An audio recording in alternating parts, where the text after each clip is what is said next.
आई साहेब अकलूज निवासिनी अकलाची माता राजराजेश्वरी शाश्वत ऐश्वर्याई महालक्ष्मी माता धर्मरक्षिणी भक्तरक्षिणी आई साहेब तुळजा भवानी माता महात्रिपुर सुंदरी राजराजेश्वरी ललितांबिका माता जगज्जननी चंडमुंड विनाशिनी आई साहेब दुर्गा माता की जय, दुर्गा माता की जय, दुर्गा माता की जय। त्यामुळे मंगल शक्ती या ठिकाणी प्राप्त होते। यानंतर ग्रंथाचं आणि देवीचा औक्षण या ठिकाणी संपन्न होईल। औक्षण या ठिकाणी केले जात आहे। छोट्या वडिलांच्या शोभास या ठिकाणी कलशाचं पूजन या ठिकाणी संपन्न होते आहे। पुष्प त्वं समर्पयामि उजळला दीप कार्याचा प्रकाश चोही कडे पडे. उजळला दीप कार्याचा प्रकाश चोही कडे पडे. सुख सौभाग्य भक्ती सेवेचे काम आपले पावल पडते पुढे पुढे. भक्ती सेवेचे काम आपले पावल पडते पुढे पुढे. नारायण काका ढेकणे महाराज यांच्या प्रतिमेचं पूजन देवी पूजन या ठिकाणी संपन्न होत आहे.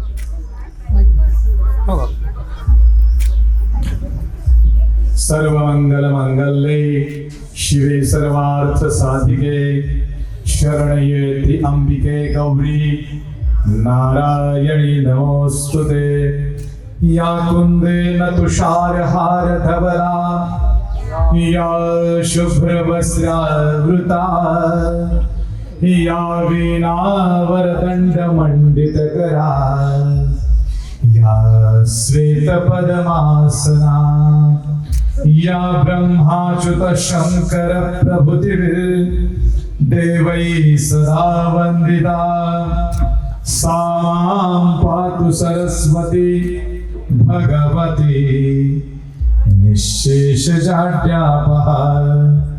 खड्गं चक्रगदेषु शावधां शूलं भुषिण्डे शिरां शङ्खं सदन्ति करनयनां सर्वाङ्गभूषां मृदां. नीलाश्रुतिसेवे महाकालिका यामस्तपितो हरो कमलजो हन्तुं मधुं कैटभम्. जयन्ती मंगला काली भद्रकाली कपालिनी दुर्गा क्षमा शिवा धात्री स्वदा स्वाहा नमस्तुते. जयन्तु देवी चामुण्डे जय भूतार्तिहारिणी जयं सर्वगते देवी नारायणी नमोस्तुते. महालक्ष्मी च विद्महे विष्णुपत्नी च धीमहि.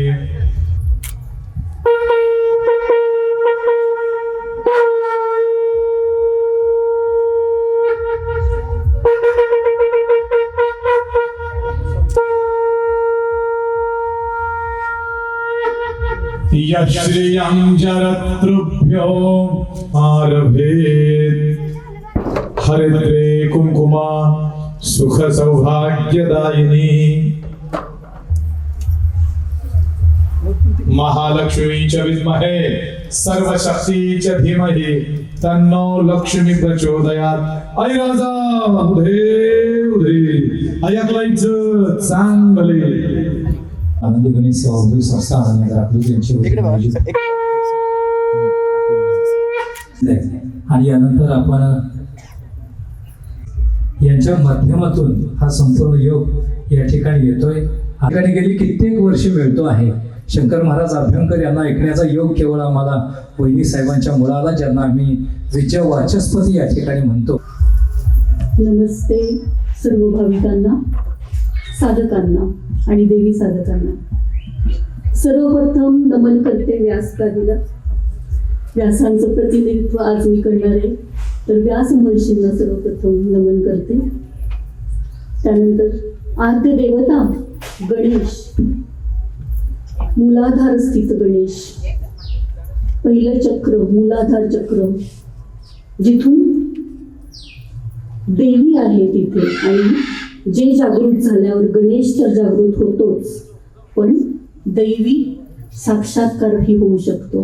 त्या आद्य गणेशाला मी नमन करते या छोट्याशा भजनाद्वारे. माझी विनंती आहे प्रेक्षकांना की आनंद घेऊया या 7 दिवसांचा आणि भजनामध्ये सामील होऊया. अगदी उत्स्फूर्तपणे, जशी गणेश देवता, जशी देवी आहे, गणेश आहे, उत्स्फूर्ततेचं प्रतीक आहे ते, तसं उत्स्फूर्तपणे आपण सहभागी होऊया या ज्ञान संगीतमय ज्ञान यज्ञामध्ये, श्रीमद देवी भागवतच्या ज्ञान यज्ञामध्ये.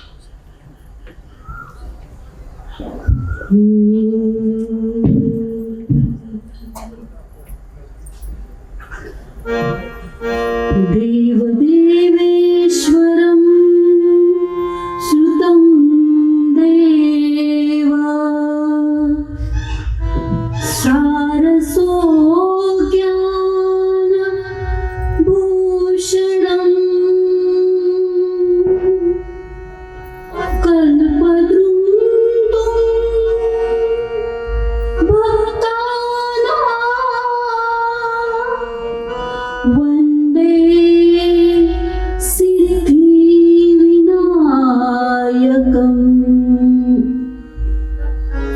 शिवगौरी सुता शरणं गणेशा शिवगौरी सुता शरणं गणेशा. सारे सहभागी होऊया. शिवगौरी सुता शरणं गणेशा. मोदकहस्ता ईश गणेशा मोदकहस्ता ईश गणेशा. शिवगौरी सुता शरणं गणेशा शिवगौरी सुता शरणं गणेशा.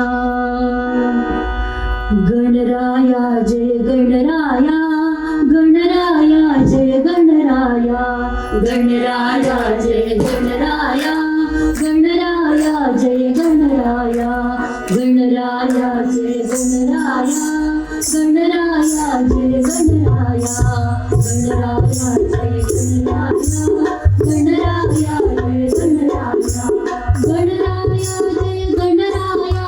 मंगलमूर्ती गणराया मंगलमूर्ती गणराया गणराया जय गणराया. मोरेश्वर गणराया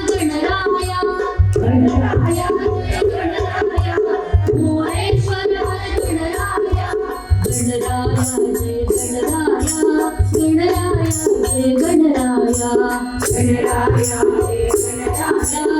गणराया जय गणराया गणराया जय गणराया गणराया जय गणराया. सिद्धिविनायक गणराया गणराया जय गणराया सिद्धिविनायक गणराया गणराया जय गणराया. सिंदूरवदना गणराया गणराया जय गणराया सिंदूरवदना गणराया गणराया जय गणराया गणराया जय गणराया गणराया जय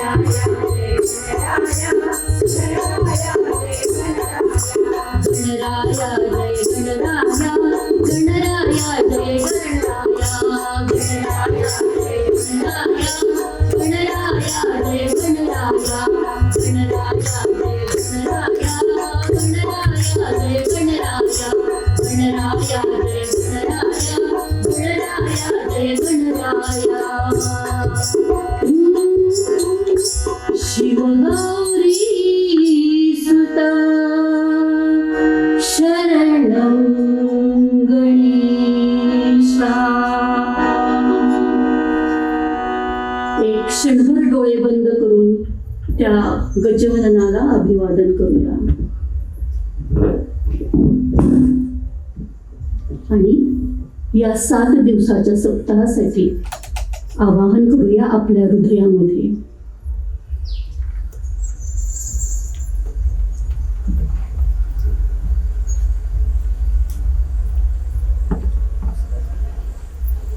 आता सद्गुरूंना नमन करूया. सद्गुरू अनेक आहेत, प्रत्येकाचे वेगळे वेगळे आहेत, पण ते जे गुरुतत्व आहे साऱ्या ब्रह्मांडात ते एकच तत्व आहे. हेच गुरुतत्व जे आपल्याला आपण कुठून आलो आहोत, कुठे जाणार आहोत हे सांगतं, प्रेरित करतं आणि त्या मार्गावरची आपल्या आध्यात्मिक आणि ऐहिक मार्गावरची जी वाटचाल आहे ती सुकर करण्याचं काम गुरु करत असतात. मी सर्वप्रथम दत्तगुरूंना नमन करते. श्री ब्रह्मांड नायक श्री स्वामी समर्थांना नमन करते.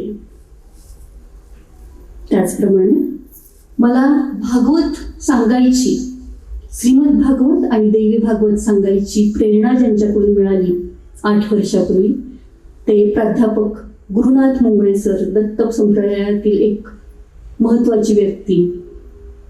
त्यांनी जी प्रेरणा केली त्यांना नमन करते. आणि श्री श्री रविशंकरजी ज्यांनी मला उद्युक्त केलं हे कार्य करण्यासाठी त्यांनाही नमन करते. त्याशिवाय माझ्या ज्येष्ठ भगिनी स्वयंप्रभाताई, त्यांचे गुरु काका महाराज, त्यांनाही भेटण्याचा मला योग आलेला, त्यांनाही नमन करते मी. सारे आपण या छोट्याशा गीताद्वारे, छोट्याशा भजनाद्वारे त्या गुरुतत्वाला नमन करूया. जे गुरुतत्व नित्य आहे, निरंतर आहे, सच्चिदानंद आहे, त्या गुरुतत्वाला माझा प्रणाम.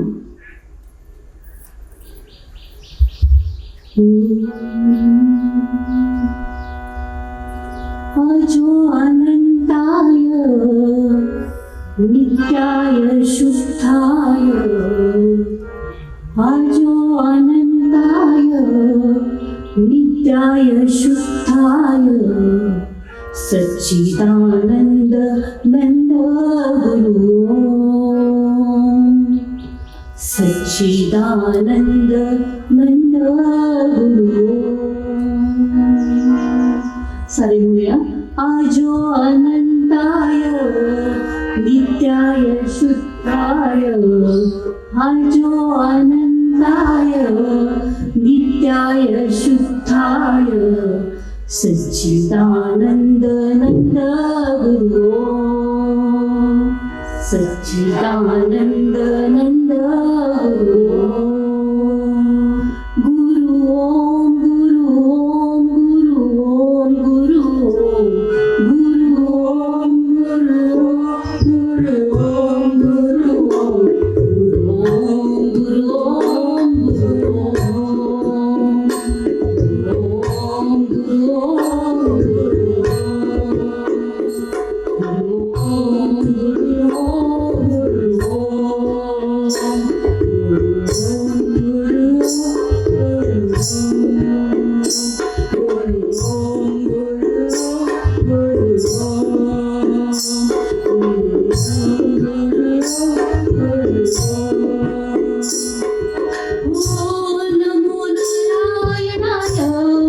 हरि हरि शशि शेखराय, नमो नारायणाय, हरि हरि शशि शेखराय, नमो नारायणाय, हरि हरि शशि शेखराय, परब्रह्मानंद गुरु,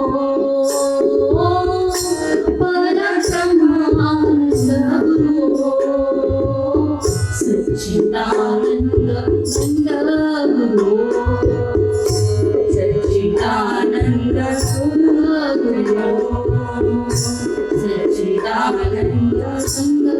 गुरु,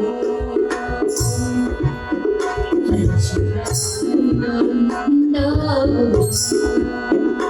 आजो अनंताय नित्याय शुद्धाय, आजो अनंताय नित्याय शुद्धाय, सच्चिदानंद नंद गुरु, सच्चिदानंद नंद गुरु, सच्चिदानंद नंद गुरु.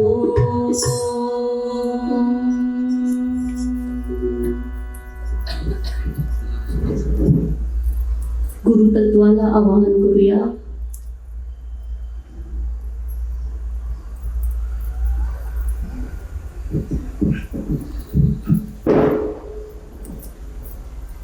यानंतर नरनारायण, हरी आणि हर यांनाही नमन करते. ब्रह्मा विष्णू महेश साऱ्यांना नमन करते. आणि ती भगवती जगदंबा जिची कथा ऐकण्यासाठी आपण जमलोय आणि जी सर्व जीवांची चेतना आहे, त्या भगवतीला नमन करूया. शारदेच्या रूपात, महालक्ष्मीच्या रूपात आणि महाकालीच्या रूपात नमन करूया. आणि सारे जण मिळून जय जयकार करूया भगवतीचा. जय जय मा, जय मा, जय जय मा, जय मा, जय जय मा, जय मा, जय जय मा.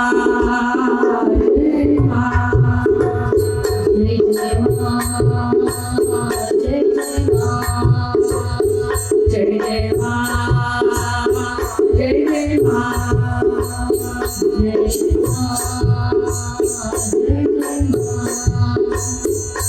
जय माँ जय जय माँ जय जय माँ जय जय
माँ निर्मल मन कर दे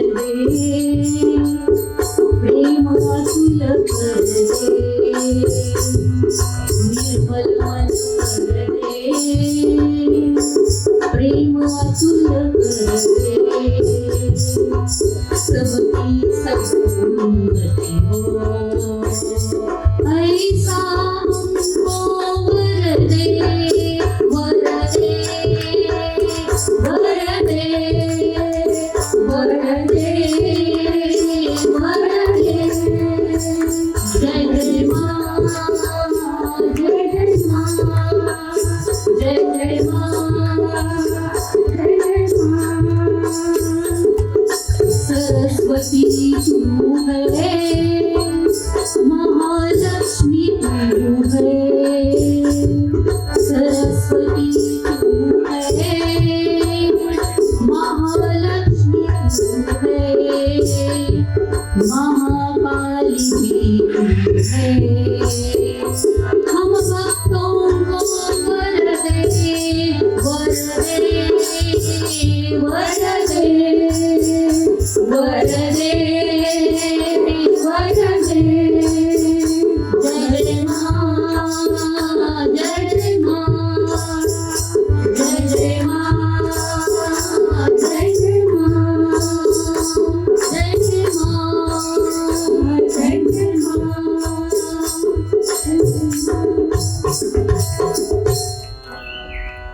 जगदंब उदयस्तु जगदंब उदयस्तु जगदंब उदयस्तु एक क्षणभर डोळे बंद करूया आणि त्या जगदंबेला आपल्या हृदयात घेऊया.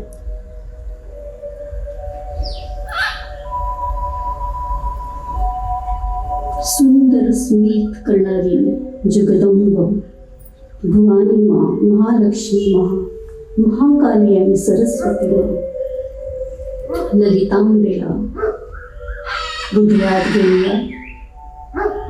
प्रसन्न वदन असलेली प्रसन्नताची मूर्ती तिला मनोमन नमन करूया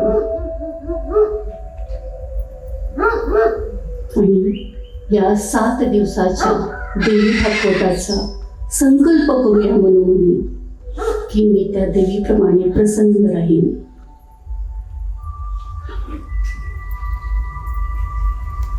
तो घेऊया आता वाच.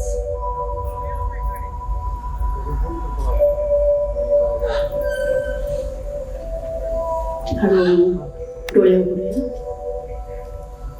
मातेसारख्या प्रसन्न वदनाने आपण या श्रवणाला बसूया आणि कथा श्रवण करूया.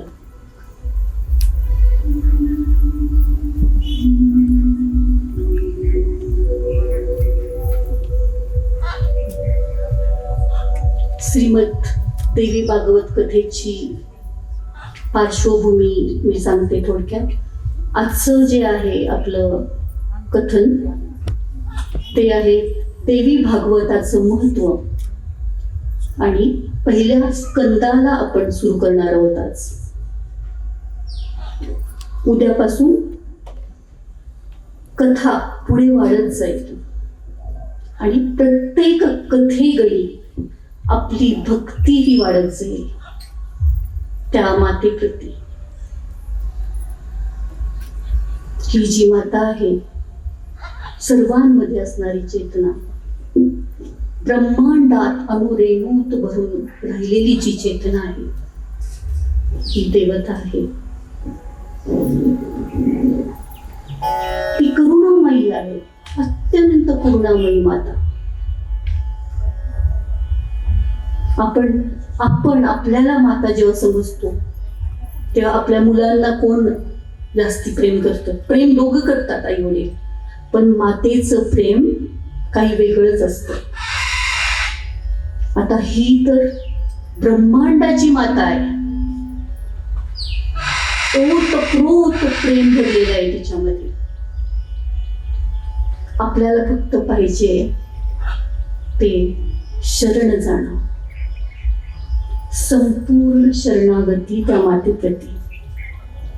एवढंच माहितीये त्या मातेला, संपूर्ण शरणागती. आणि या शरणागतीतूनच पुढे जो आपला प्रवास अध्यात्माचा सुरू होतो, इव्हन ऐहिक सुखाचा जो प्रवास सुरू होतो तो काही विशेषच असतो. तर अशी ही जगदंबा माता आहे. तिच्या श्रवणाने काय काय होतं हे आपण पाहूया. प्रसंग असा आहे, श्रीमद भागवत जसं आहे तसं श्रीमद देवी भागवत 18 पुराणं केलीत व्यास महर्षींनी. त्याचं सारं कंपायलेशन केलं व्यास महर्षींनी, वेगळ्या वेगळ्या व्यास महर्षींनी वैशंपायनपर्यंत. तर त्यातलंच देवी भागवत एक पुराण आहे. नैमिषारण्यातच सांगितलं गेलंय हे पुराण. सारे शौनकादी ऋषी नैमिषारण्यामध्ये बसलेले आहेत आणि सूत महाराज आहेत तिथे. सारी पुराण कथन केली सूत महाराजांनी, त्यांना साऱ्या देवदेवतांचं महत्व सांगितलं. तर हे शौनकादी ऋषी म्हणतात, सूतजी, तुम्ही आतापर्यंत आम्हाला किती कथा सांगितल्यात, धन्य आहात तुम्ही. आणि त्या तुमच्या कथेच्या पावनतेने आम्ही तर खूपच भारावून गेलोय. तुम्ही आम्हाला श्रीमद भागवत सांगितलं, श्री विष्णूची कथा सांगितली, श्री महेशाची कथा सांगितली, रुद्राक्ष महिमा सांगितला, पण असं काय तत्व आहे अजून जिथं अपूर्णता वाटते आम्हाला? असं काय तत्व आहे, असं काय सार आहे ते अजून उलगडलं नाही आम्हाला. तर असं काहीतरी कथन करा. त्यावेळेला सूतजी म्हणतात, हे जे तत्व आहे, हे जे सार आहे, फक्त अर्ध्या श्लोकात आहे, आणि ते सार आहे देवी भागवत सार.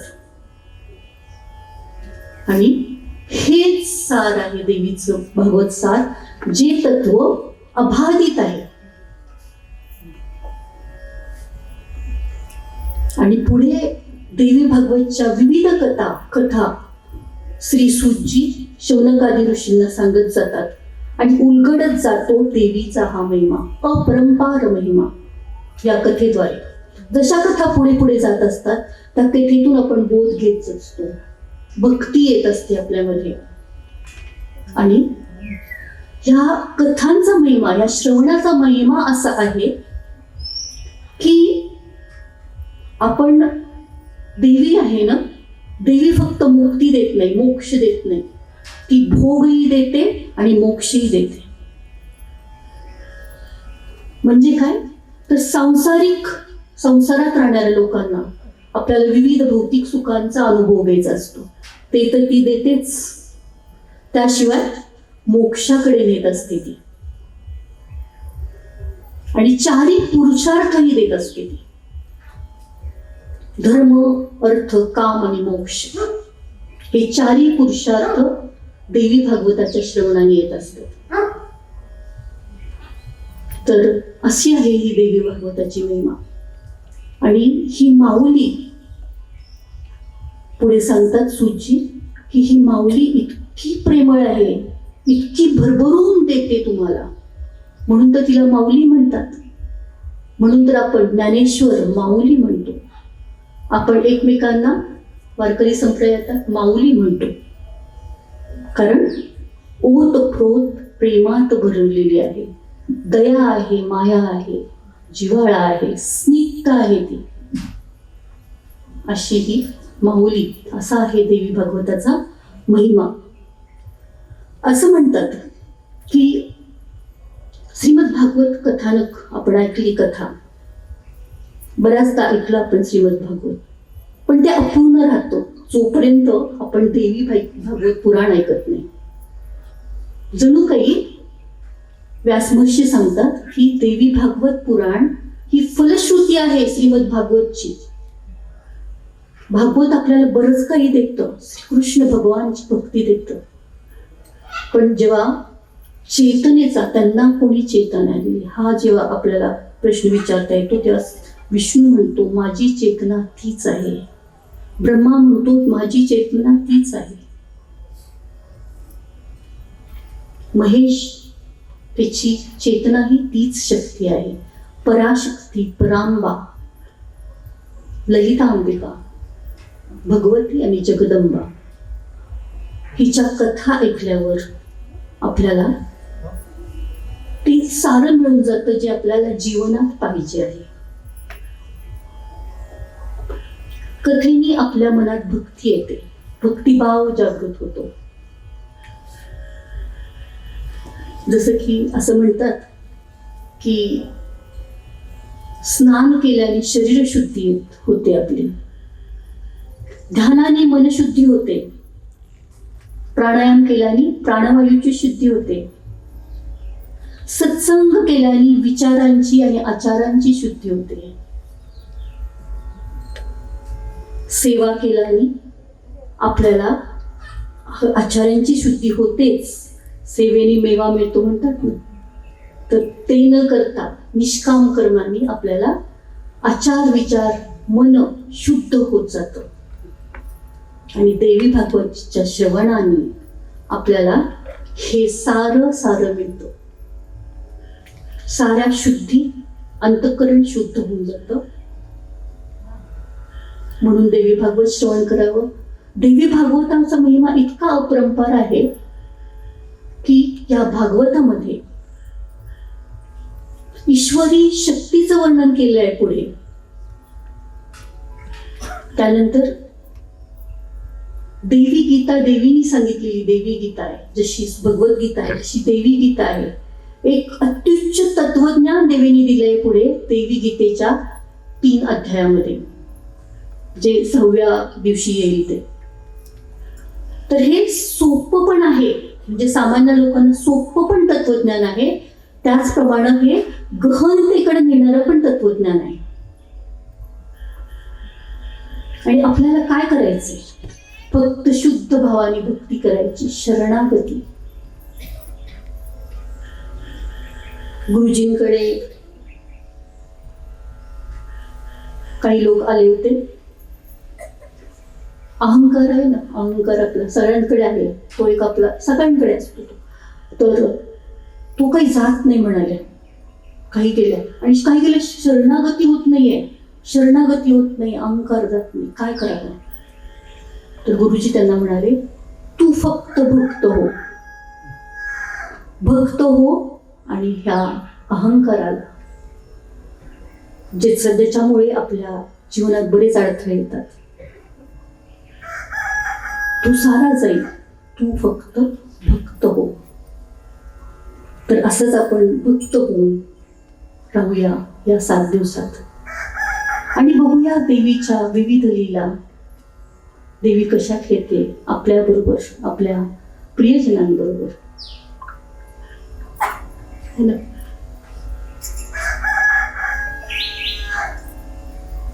देवीचं वर्णन पुढे करतात की हे देवी भागवत खूप सुंदर तत्वज्ञान आहे असं सांगतात.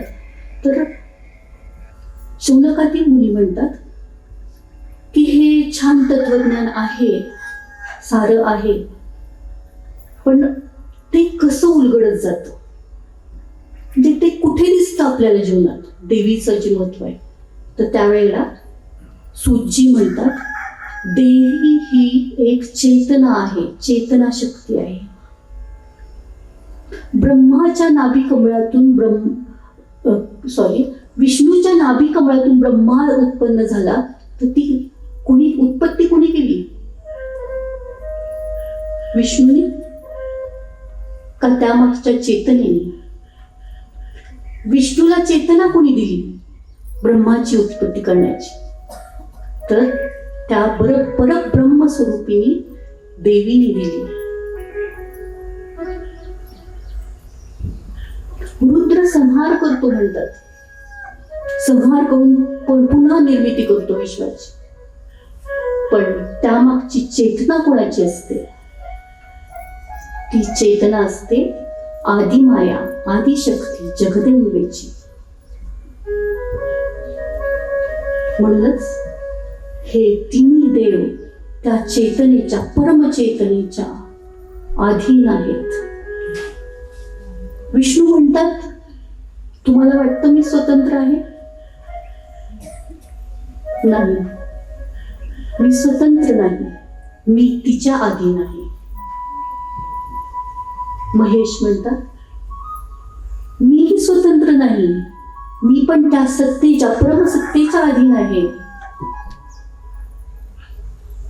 आणि श्री विष्णू भगवानी म्हणतात ती परमसत्ता हीच माझी चेतना आहे, जगाचं पालन मी करतो ते त्या परमसत्तेच्या चेतनेनेच. ब्रह्मा विष्णू महेश, जगाची निर्मिती करणारा ब्रह्मा, पालन पोषण करणारा विष्णू आणि संहार आणि पुनर्निर्मिती करणारा महेश, हे त्या जगदंबेच्या अधीन आहेत. हे तर झाले परमदेव, देवता.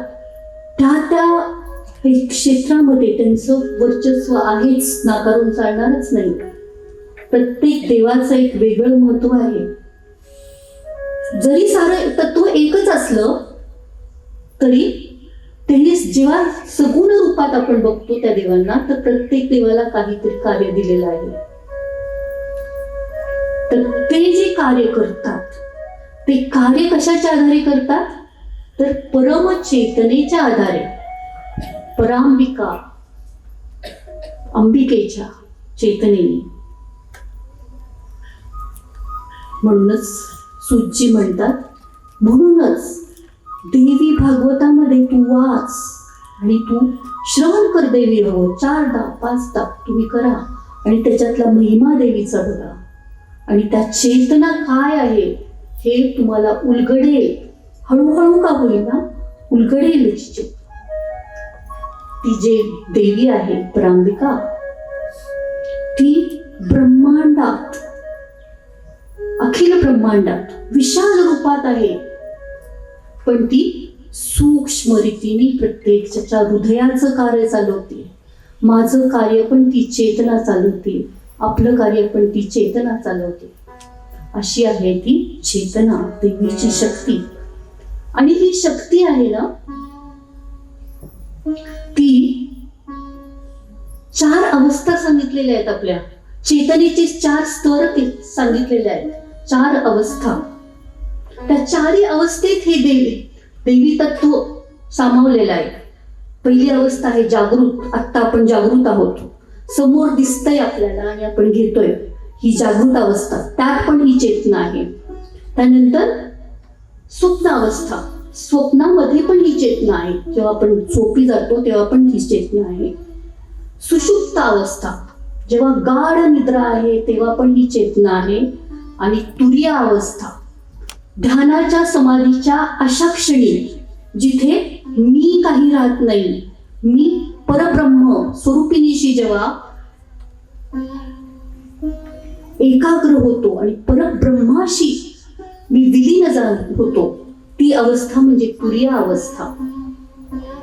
या तुरीय अवस्थेतनं देवीचं आपल्याला छान दर्शन होतं.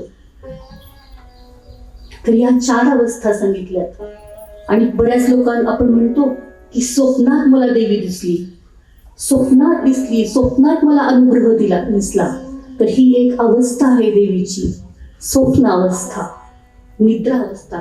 या अवस्थेतही आपल्याला देवीचं दर्शन होतं. एक सुंदर भजन आहे, गाणं आहे सुंदर, या स्वप्नावस्थेतल्या देवीचं ऐकूया.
गाण्याची तयारी ग अंबाच्या दरबारी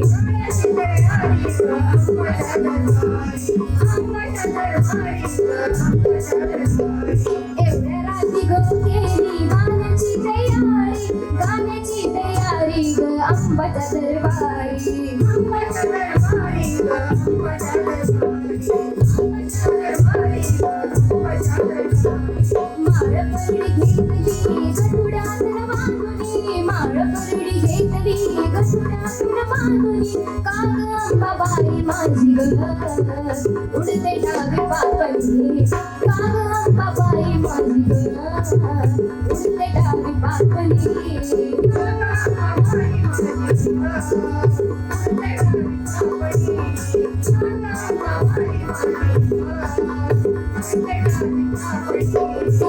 कशी बाई रवी आले रोडात गाय उपटनावरी गेले देवळात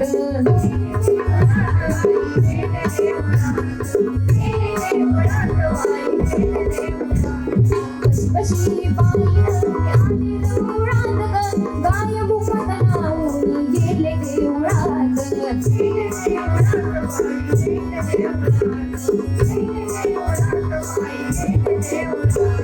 अंबाबाई मजला पाहते हसुनी अंबाबाई मजला पाहते हसुनी काग अंबाबाई माझी ग उडते डावी पापणी काग अंबाबाई माझी ग उडते डावी पापणी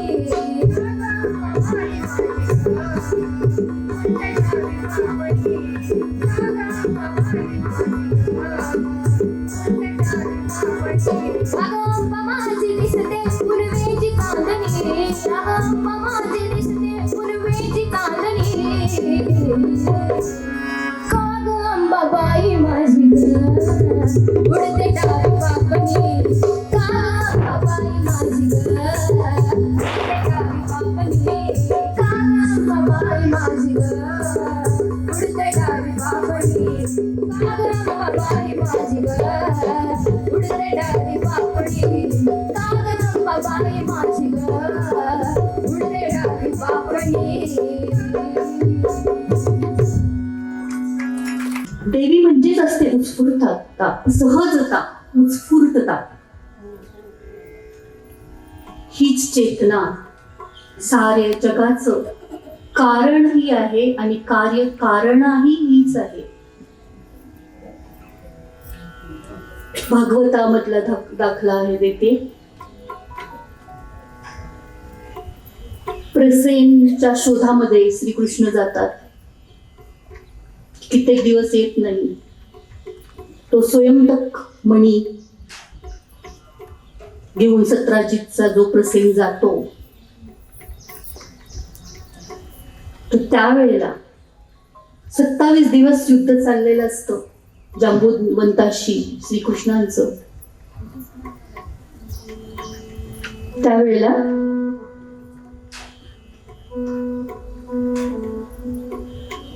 नारद मुनी येतात वसुदेवांकडे. वसुदेव खूप काळजी करतात की द्वारकेत श्रीकृष्ण 27 दिवस झाले तरी येत नाहीये. युद्ध किती दिवस चालले.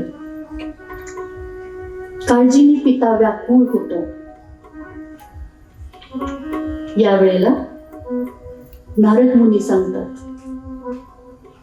की आपण करायला पाहिजे जगदंबेची आराधना, देवी पारायण. श्रीमद देवी भागवताचं 9 दिवस पारायण करा, आराधना करा, भक्ती करा त्या देवीची. कारण ही देवी खूप शीघ्रपणे फळ देते. मग जगदंबेची स्तुती करू लागले वसुदेव आणि सारे परिवार, सारा राजपरिवार, सारे भक्तगण त्या जगदंबेची आराधना करू लागले, स्तुती करू लागले. देवी पारायणाबरोबरच काय आहे ही स्तुती ऐकूया. नमामि खड्गधारिणी नमामि चक्रधारिणी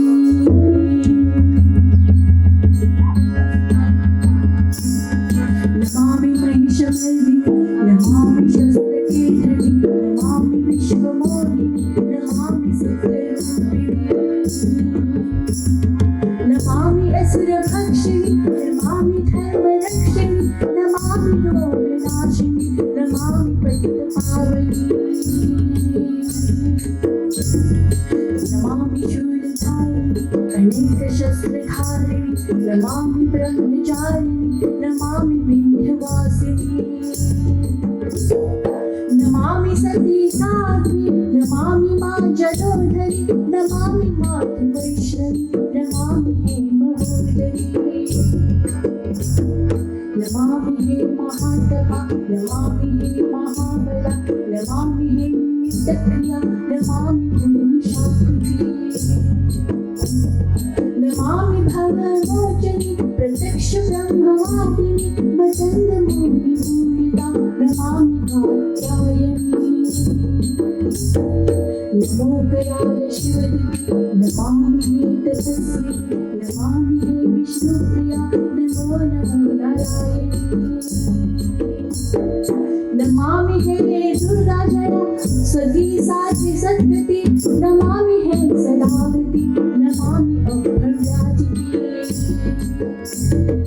नमामि मातुशाम्भवी नमामि कालियात्री नमामि हे रुद्रमुखी नमामि हे ज्वालामुखी नमामि योक्तियति नमो सर्वास्त्रधारिणि नमामि सुरसुन्दरि नमामि हे रत्नप्रिया नमामि हे परमेश्वरि नमामि पाटलावति नमो अनन्तभाविनि नमामि बहुलाप्रिया हे सर्वशस्त्रधारिणि नमो भवानि आर्या त्रिनेत्रचित्राद्या नमामि भवप्रीता नमो अनन्तभव्या अमेयविक्रमाकुला वनदुर्गा पाटला नमो पिनाकधारिणि सर्वदानघातिनि नमामि अहङ्कारा नमो हे चित्तरूपा नमामि चन्द्रघण्टा नमामि हे चिताजिता नमामि सर्वविद्या नमो हे दक्षसंज्ञा नमो बुद्धिबुद्धिदा नमो कुमारी सत्ता नमामि स्वमन्त्रमयि सत्यानन्दस्वरूपिणि नमो नमो हे माता दक्षयन्त्राशिनि नमामि सत्तासुन्दरि कौमारि हे माहेश्वरि नमो वाराहि लक्ष्मी मातङ्गी जयतीन्द्रि देवमाता बिर्ला नमो अनेकवर्णा ब्राह्मी ज्ञानबाहुला सर्वमानवाहना ब्रह्मैतरिरञ्जनि निशुम्भशुम्भहरणि मनोकैटवहन्त्री चण्डमुण्डविनाशिनि नमामि देवी चामुण्डा नमो किशोरि विमला नमामि रुद्रमाता नमो भूररूपा नमामि भद्रकाली नमामि हेमदर्शिनि नमो नमो मुक्तकेशिनि सर्वसूरविनाशिनि नमामि देवी एकदन्त नमामि मातृप्रौढा नमो नमो निगलभृता नमो हे सावित्री प्रौढा नमो हे मातुशारदा तू हि रामरागिणी नमामि सर्वरूपिणी नमामि हे कालिका नमामि हे कालिका परमानन्दप्रदायिनि नमामि हे कालिका नमामि हे कालिका नमामि हे कालिका त्यावेळेला जेव्हा देवी पारायण सुरू असतं तेव्हा नारदांना सांगतात की मी देवी भागवत ऐकलं होतं आणि देवीची स्तुती केली होती जेव्हा श्रीकृष्ण जन्म झाला तेव्हा कंसाने साऱ्या मुलांना माझा मारत होता. खूप वाईट अवस्था झालेली आमची त्यावेळेला मी गर्ग मुनींकडे ही व्यथा व्यक्त केली. गर्ग मुनींना सांगितलं, कारण आकाशवाणी झाली होती ना की देवकीच्या पोटी श्रीकृष्ण जन्माला येणार आहेत आणि ते कंसाचा वध करणार आहेत. आणि या आकाशवाणीने कंसानी खूप प्रहार केला. कंसानी खूप साऱ्या पुत्रांना जे होत होते त्यांना मारत केला. अशा वेळेला गर्गमुनी आले, त्यांना पाचारण केलं श्रीकृष्णाने. गर्गमुनी म्हणाले, यासाठी देवी आराधनेची जरुरी आहे. आता देवी भागवत ऐका, देवी आराधना करा. वसुदेव म्हणाले, या क्षणी या तुरुंगवासात कारावासात तर ते आम्हाला शक्य नाही, तर आमच्या वतीने तुम्हीच विंध्याचलला ही उपासना करा. मग गर्ग मुनी विंध्याचलला गेले, उपासना केली आणि उपासनेचं फल प्राप्ती म्हणून जो वरदायिनी देवीने त्यांना वर दिला तो सांगण्यासाठी ते वसुदेवाकडे पुन्हा येतात आणि त्याच वेळेला प्रेरणा देतात की यशोदेच्या घरातली ही छोटी मुलगी परत घेऊन ये आणि श्रीकृष्णाला तिथे यशोदेकडे नेऊन सोड.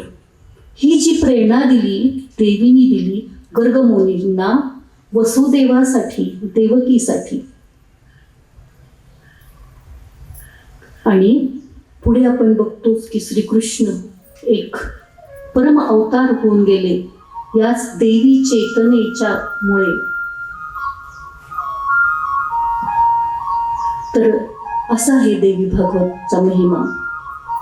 पुढे आपली गोष्ट प्रसेनची की सत्राजित जे आपले भागवतमध्ये जी कथा आहे तीच सांगते आणि देवीने कसा वर दिला श्रीकृष्णाला हे पण सांगते वसुदेवाला. सत्राजित नावाचा राजा होता.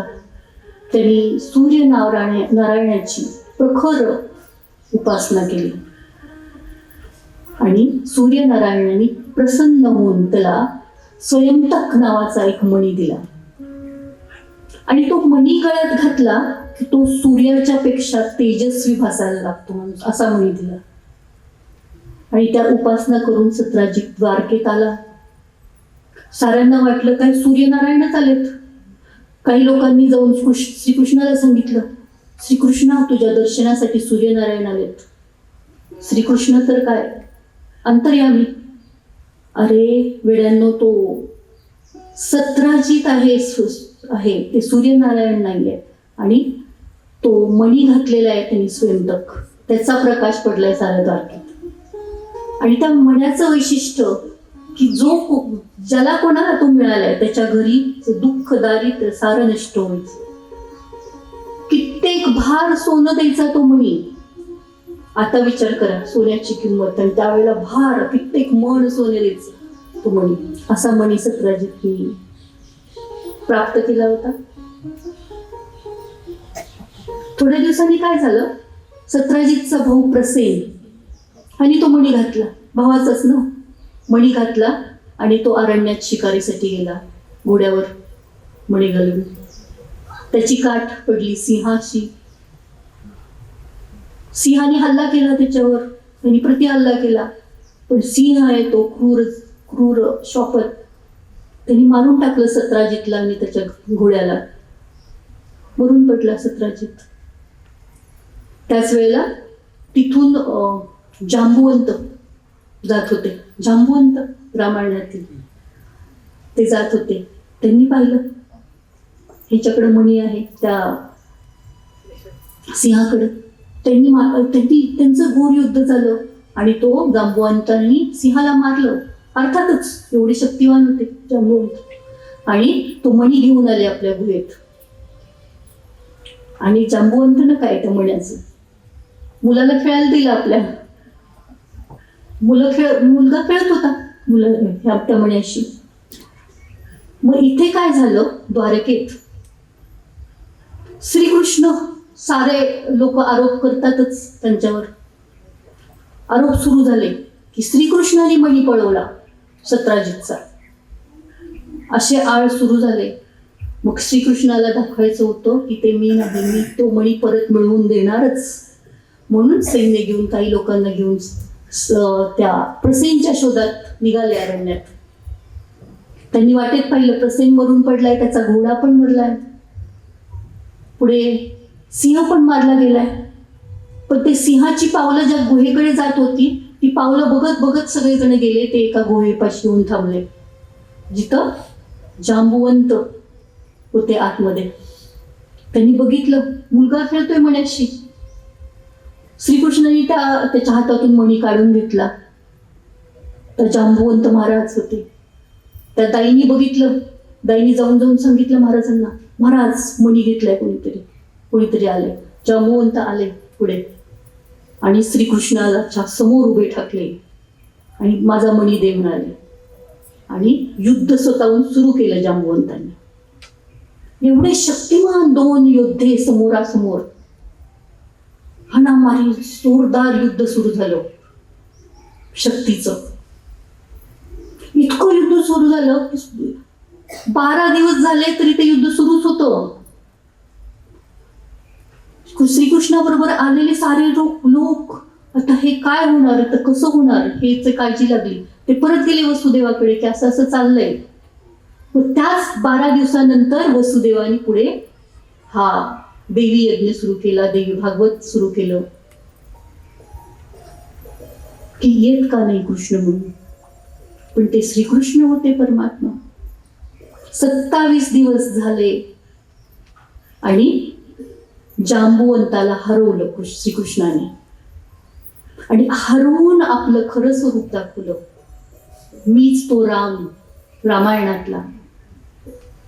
जांबुवंत नतमस्तक झाला श्रीकृष्णापुढे की हेच माझे राम आहेत, हे श्रीकृष्ण म्हणून. मणी तर परत दिलाच, पण अजून एक काही दिलं. त्याची सुस्वरूप कन्या जांबुवंती, हिला पण तुम्ही राणी करून घ्या श्रीकृष्णाला असं सांगितलं. आणि श्रीकृष्ण ह्या नवीन पत्नी बरोबर द्वारकेत प्रवेश केला श्रीकृष्णाने. आनंद झाला साऱ्या द्वारकेत. सारे जण उत्सव साजरे करू लागले. श्रीकृष्ण परत आले, आमचे राजे परत आले. भवानीचा उत्सव सुरू झाला. आया बहिणींनी हळदी कुंकवाचं आयोजन केलं आणि देवीला हळदी कुंकू लावू लागल्या. या माय भगिनी ऐकूया कसे करतात.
की सत्राजितला इतका आनंद झाला की कृष्णाचा पराक्रम बघून की सत्राजितनी तो मणी श्रीकृष्णाला दिला, भेट दिला. तो भेट दिला ते दिलाच, त्याशिवाय त्याची सुंदर मुलगी सत्यभामा ही श्रीकृष्णाला दिली. अशी कथा आहे पुढे. तर सूतजी सांगतायत शौनकादी ऋषींना, हे सारे संदर्भ देत आहेत, हे सारे उदाहरणं देत आहेत आणि कथा सांगतायत की असं असं झालं आणि देवीच्या चेतनेने, देवी भागवताच्या पारायणाने, देवीला स्वतः जागवल्याने काय काय परिणाम या साऱ्या लोकांवर झाले. श्रीकृष्णाला अनुभव आले, वसुदेवाला अनुभव आले. ही कथा पुढे नेत आहेत सूतजी. पण मन भरत नाहीये शौनकादी ऋषींचं. अजून काहीतरी सांगा, अजून कथा सांगा की ज्याच्यातून देवी महिमा आम्हाला अजून कळेल, देवीचं ते स्वरूप आम्हाला अजून कळेल. कारण आम्हाला तर काय जीवनात पाहिजे, तर मुक्ती पाहिजे, आम्हाला मोक्ष पाहिजे. म्हणजे काय, आम्हाला बरंच काही पाहिजे जीवनात. भोग पण पाहिजे, भोगायचं तर आहेच. भोग म्हणजे भौतिक सुखाचा आनंद तर पाहिजेच आहे साऱ्यांना. त्याशिवाय जीवन जगताना पण मोक्ष पाहिजे, विचारातून मोक्ष, जीवनमुक्त अवस्था पाहिजे आम्हाला. ती कोण देईल? या साऱ्या ऋषींना वाटतं की हे एक एक कथा उलगडत जाऊन आम्हाला देवीचा बोध होत जाईल, जेणेकरून आमच्या साधनेत प्रगती होईल. आणि सामान्य लोकांना कथा ऐकूनही देवीच्या प्रती भक्ती निर्माण होईल आणि त्यांचंही कल्याण होईल. म्हणून हे ऋषी सांगतात, अजून सांगा कथा, अजून अशा कथा की ज्याने आम्हाला त्या सर्वांग सुंदर अवस्थेपर्यंत जाता येईल. आपल्या भारतीय तत्वज्ञानात वैदिक प्रणालीमध्ये 4 प्रकारच्या मुक्ती दिलेल्या आहेत, है ना. पहिली कुठली आहे? सलोकता. तर देवीच्या ध्यानाने ही सलोकता तर येतेच, आपल्यामध्ये साऱ्यांच्या मध्ये सलोकता आहे. सलोकता मुक्ती, जवळ जाणं, देवीच्या आणखी जवळ जाणं. पायऱ्या आहेत त्या. त्याच्यानंतर समीपता, प्रत्यक्ष जर मी विष्णूची भक्ती करत असले तर विष्णूच्या जवळ बसणे, विष्णूचा अनुभव घेणं. देवी भक्ती करत असेल तर देवीचा मला अनुभव येतोय, माझ्यात ती समीपता मुक्ती आलेली आहे.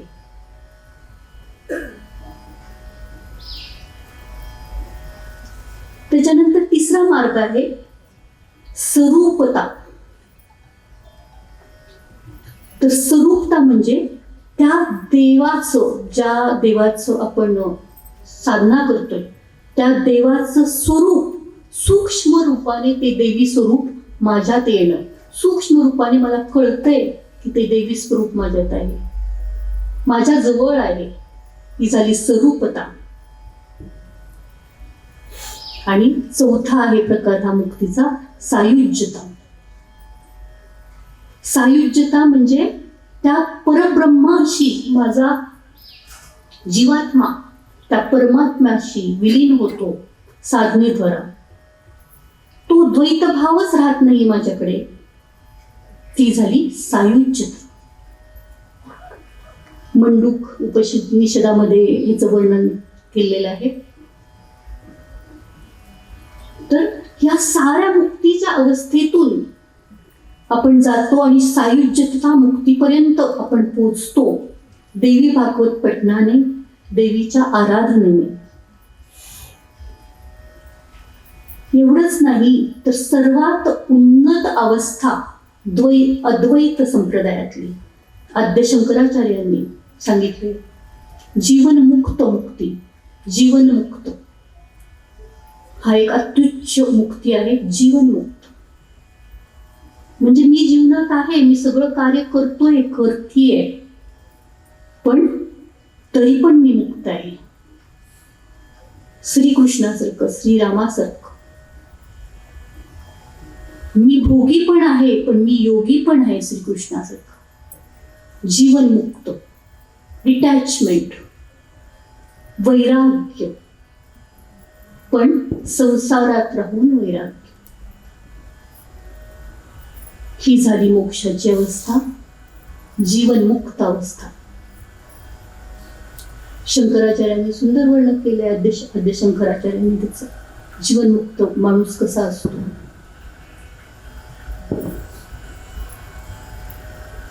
विदेही मुक्ती पण एक आहे, दिलेली आहे अद्वैत संप्रदायात. म्हणजे मी जेव्हा देह सोडतो तेव्हा मी त्या देहात राहत नाही, मुक्त होऊन जातो. विदेही मुक्ती. आणि त्याच्यानंतर अचानक मला एक साक्षात्कार होतो. अचानक आपण ऐकतोय देवी भागवत किंवा देवी पुराण किंवा विधान करतोय आणि त्यावेळेला अचानक मला साक्षात्कार होतो आणि तो मला मुक्तीचा आनंद मिळतो. ती एक मुक्ती सांगितलेली आहे, योज्य मुक्ती. आणि क्रममुक्ती. ह्या सगळ्या अवस्था क्रमवार हळूहळू उलगडत जाणं. परब्रह्म, परतत्व, परांबाच ही हळूहळू साधनेतून जाणीव होत जाणं. मी कोण आहे, मी काय आहे, माझ्या आत्म्याच्या ज्योतीचं मला दर्शन होणं, आत्मज्योती. सारी महामायानेच व्यापलेलं आहे सारं जग. त्या मायेचा जो अंधार आहे तो दूर होणं आणि मला खऱ्या हृदयात ज्योत जगणं, ही झाली क्रमवार मुक्तीची अवस्था. तर असं आम्हाला एक आणखी कथा सांगा की जेणेकरून आम्हाला ह्या मुक्तीच्या अवस्थेपर्यंत पोचता येईल. सारे ऋषीगण विचारतात. मग सूतजी सांगतात, अगस्त्य आणि कार्तिकेय यांचा संवाद आहे आता. अगस्त्य ऋषी असं म्हणतात, 4 युगामध्ये ते होते अगस्त्य ऋषी. सारे युग पाहिले त्यांनी. अगस्त्य एकदा कार्तिकेयांकडे जातात, स्कंदांकडे, आणि विचारतात की असं काय आहे की ज्याच्यात सार, ही चेतना काय आहे देवीची, हिच्या अजून काही गोष्टी सांग, जेणेकरून आम्हाला लोकांना पण सांगता येतील, आम्हाला पण त्याचं पुरं ज्ञान होईल की ती चेतना काय आहे, अजून गोष्टी सांग. त्यावेळेला ही गोष्ट आलेली आहे. विवस्वान राजाचा मुलगा श्राद्धदेव याची गोष्ट आहे. ही कथा सांगतायत कार्तिकेय की श्राद्धदेव बरेच वर्ष झालं तरी त्याला मूल होत नव्हतं, म्हणून श्राद्धदेव आणि सारा परिवार वसिष्ठ मुनींकडे जातात आणि आपली इच्छा प्रकट करतात. वसिष्ठ मुनी त्यांना पुत्र कामेष्टी यज्ञ करण्यासाठी सांगतात. आता पुत्र कामेष्टीचा यज्ञ स्वतः वसिष्ठ मुनी करतायत, पण त्याच वेळेला त्यांच्या ज्या पत्नी आहेत त्यांच्या मनात वेगळंच काही आहे. पुत्र नाही, मला पुत्री पाहिजे, कन्या रत्न पाहिजे. मग हळूच काय करतात, ते संकल्प बदलतात की कन्या रत्न प्राप्त व्हावं. आणि कालांतराने त्यांना कन्या रत्न होतं. मग हा जो वसिष्ठ मुनीकडे जातात परत सगळे की असं कसं झालं, आता ह्याच्यासाठी काय करायला पाहिजे. तर ह्याच्यासाठी देवी आराधनाच करायला पाहिजे. परत सांगतात, देवी आराधना सुरू होते आणि हे जे हळूहळू देवीचा कसं क्रम आपल्या कर्मानुसार सारं होत असतं. हे काय सगळं कर्मच आहे. कर्माच्या गतीला कोण अडवणार, कर्मानुसारच सगळं होत असतं.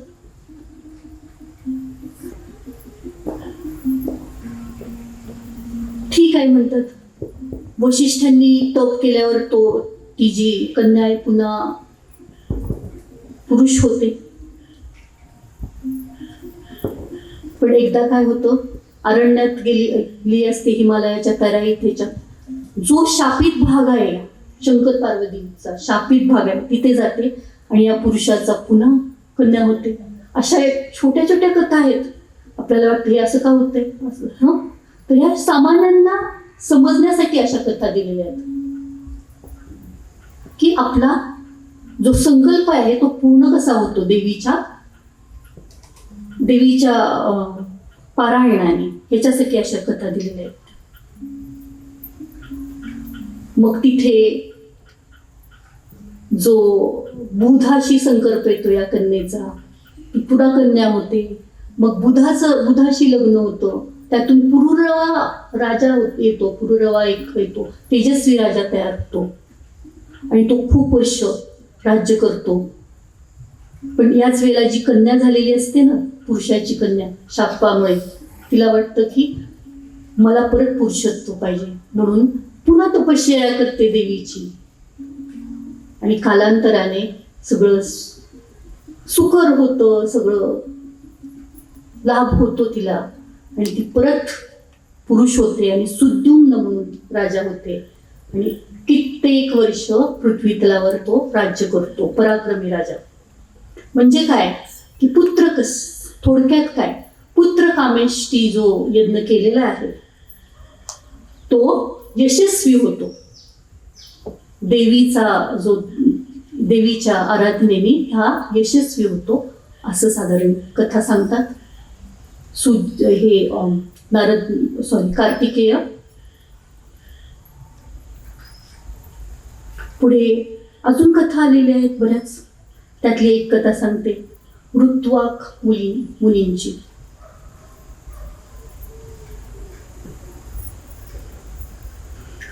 आता त्याच्या आधी ऋत्वाक मुनींच्या कथेआधी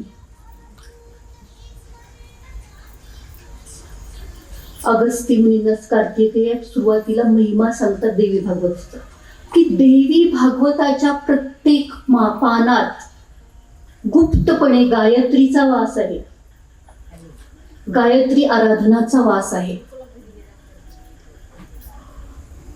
हे तर सांगतात. आणि पुढे जेव्हा देवी भागवत पुढे जातो गायत्रीच्या बऱ्याच आराधना, गायत्रीची हजारो नावे यांचं वर्णन आलेलं आहे. गायत्री उपासनेचा महत्वाचं वर्णन आलेलं आहे देवी भागवतामध्ये. तर देवी म्हणजे शाक्त उपासनामध्ये या साऱ्या देवींना शिवाय गायत्रीला पण महत्वाचं स्थान आहे.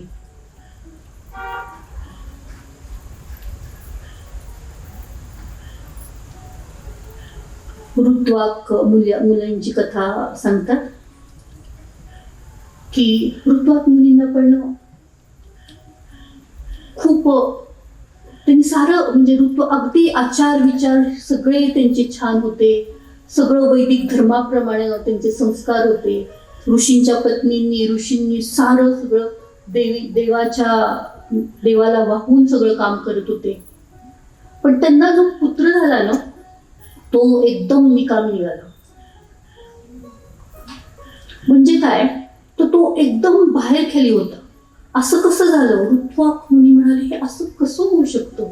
मी एवढा संस्कारी, सगळे संस्कार करतोय, माझी बायको एवढे संस्कार करते, असं कसं झालं? पुत्र असा निकामी का होता?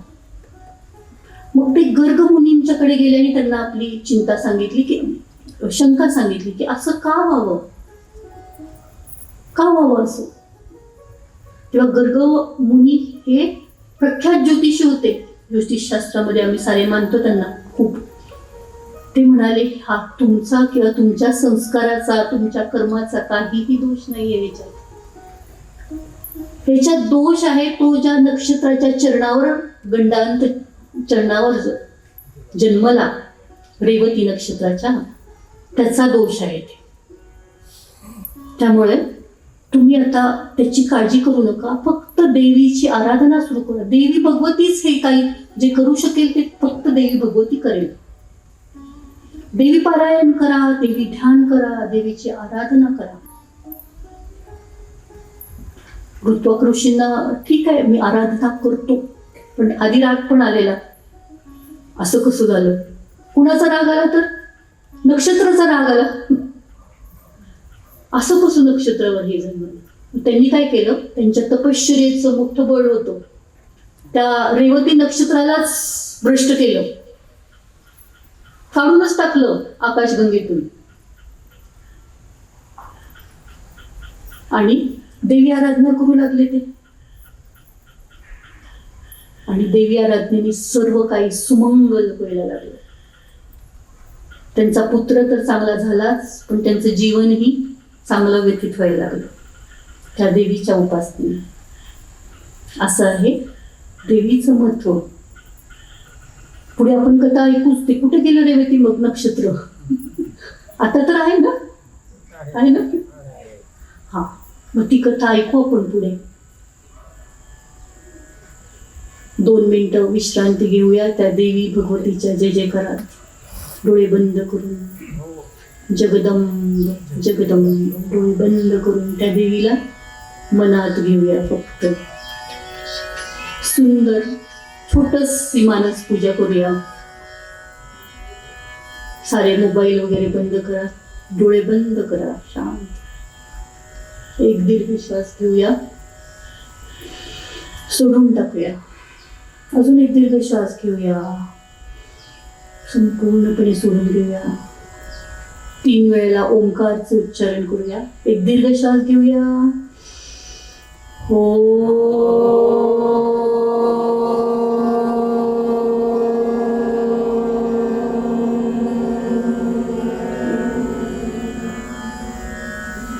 ओंकारच्या स्पंदनाला मनात अनुभवूया. डोळे बंदच ठेवा.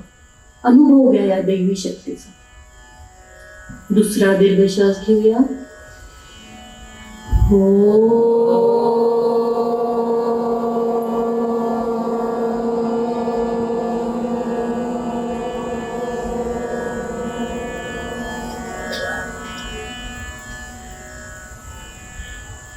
दीर्घ श्वास घेऊया. हो.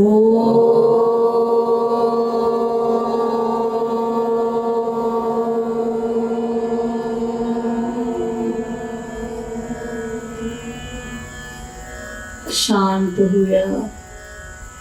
सारं लक्ष आपल्या श्वासाकडे नेऊया आणि संपूर्ण विश्रांती घेऊया. श्वासावर लक्ष ठेवत विश्राम करूया. थोडं शांत होऊया.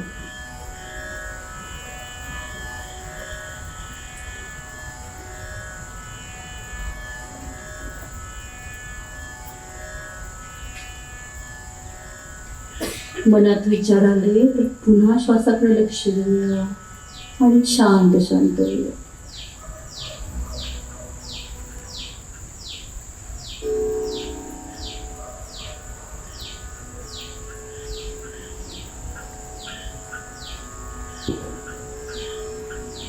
आपल्या हृदयामध्ये एक तेजस्वी ज्योत अनुभवूया. मनातून अनुभवूया आणि श्वासागणिक शांत होऊया.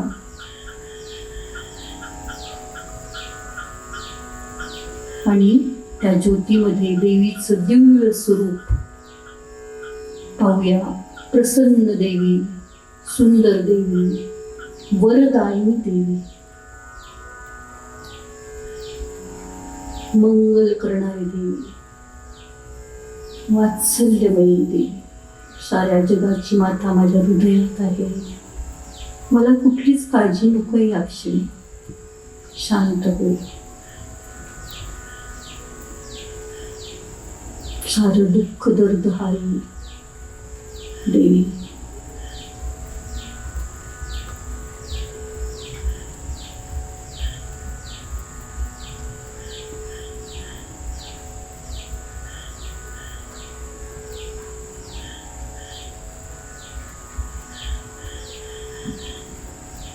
स्वरूपता. शांत होऊया. देवी बरोबर राहूया.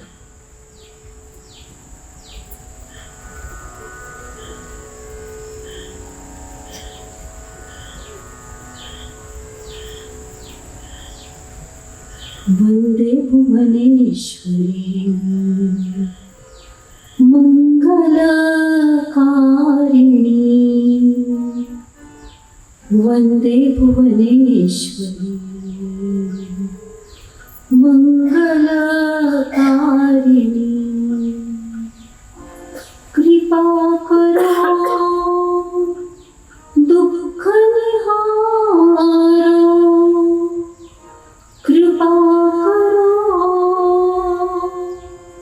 दुःख निहारो. राजराजेश्वरी आनंद रूपिणी. ओ राजराजेश्वरी आनंद रूपिणी. वंदे भुवनेश्वरी मंगलकारिणी.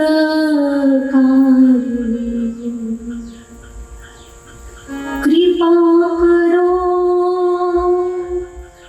प्रेम सवारो. कृपा करो प्रेम सवारो. राजराजेश्वरी आनंद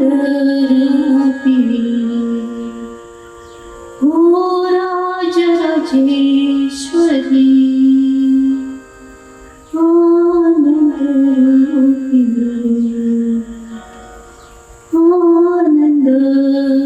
रूपिणी आनंद रूपिणी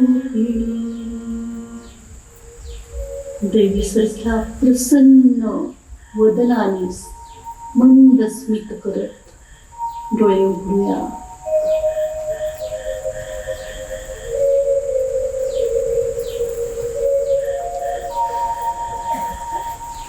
आपल्या सर्वांच्या हृदयातील देवी तत्वाला मी नमन करते.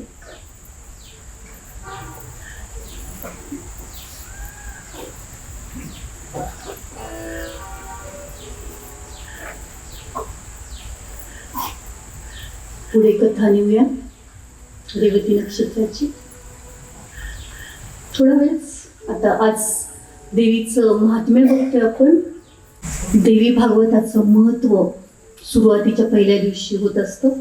ते महत्व बघतोय थोड्या काही कथेद्वारे. उद्या आपण पहिल्या स्कंदाला सुरू करूया. जास्तीत जास्त लोकांना याचा लाभ द्यावा. आपण ध्यान करणारे, गान करणारे, ज्ञानयज्ञ करणारे, पारायण करणारे या 7 दिवसात खूप काही अनुभव येतील आपल्याला. अनुभवाची शिदोरी घेऊन आपण आपले संकल्प पूर्ण करूया सारे, है ना. तर हे आता रेवती नक्षत्राबद्दल आपल्याला बोलायचे.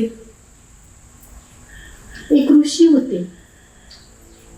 काय झालं, ते रेवती नक्षत्र ते पाडलं होतं ना ऋतुवाक ऋषींनी.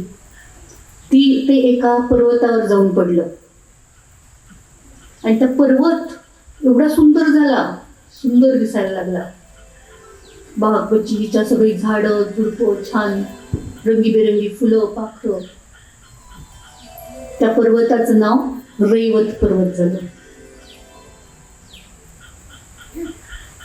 आणि त्या पर्वतातूनच एक मुलगी जन्माला आली, छोटीतानी सुंदर मुलगी, देवी स्वरूपिणी मुलीसारखी मुलगी सुंदर. त्यांनी पाहिलं तिथे प्रमुच म्हणून नावाचे एक ऋषी राहत होते. त्यांनी त्या मुलीला बघितलं. त्यांना इतका देवीचा भास झाला की मी हिला सांभाळणार या मुलीला, म्हणून घेऊन आले प्रमुच ऋषी. ती मुलगी मोठी मोठी होत गेली. सारे संस्कार देत गेले ऋषी आणि ऋषी पत्नी त्यांना. तिला सुस्वरूप मुलगी होती.